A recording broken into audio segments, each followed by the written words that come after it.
নায়িকা বর্ষার এর আগে 3টা বিয়ে হওয়ার পরও চতুর্থ নম্বরে এই লোভী রাসেল মিয়াকে বিয়ে করে জীবনটাই শেষ করে দিয়েছে। এত অল্প পরিচয়ে মাত্র অল্প কয়েকদিনের মাথায় ঢ্যাং ঢ্যাং করে আগের ঘরের 2 ছেলে মেয়েকে নিয়ে বিয়ে করে বর্ষা। প্রথম তো তাদের খুব মিষ্টি সম্পর্ক ছিল, মনে হয় যেন পৃথিবীতে আর কোনো দম্পতি তাদের মতো সুখী না। এত শো অফ করছিল, সোশ্যাল মিডিয়াতে নেটিজেনরা রীতিমতো খুবই বিরক্ত বোধ করছিল।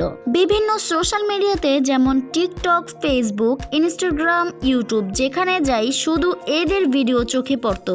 এমনকি বর্ষার গলার পোড়া দাগে রাসেল মিয়া চুমু খেয়ে ভিডিও বানায়, কিন্তু এখন বর্ষার গলার দাগ দেখেই নাকি সে বিরক্ত বোধ করে, তাকে সহ্য করতে পারে না। আর বর্ষা এখন বুঝতে পেরেছে যে বেশি শো অফ করলে এর পরিণতি খুবই খারাপ হয়। মানে রাসেলকে বিয়ে করার পর বর্ষার জীবনে নিয়ে এলো নতুন ঝড়। বর্ষাকে রাসেল এত পরিমাণে টেনশন দিত, এত পরিমাণে পেইন দিত, যার জন্য তার প্যানিক অ্যাটাক হয়ে গেছে। হাসপাতালের বেডে শুয়ে আছে, তার অবস্থা খুবই খারাপ।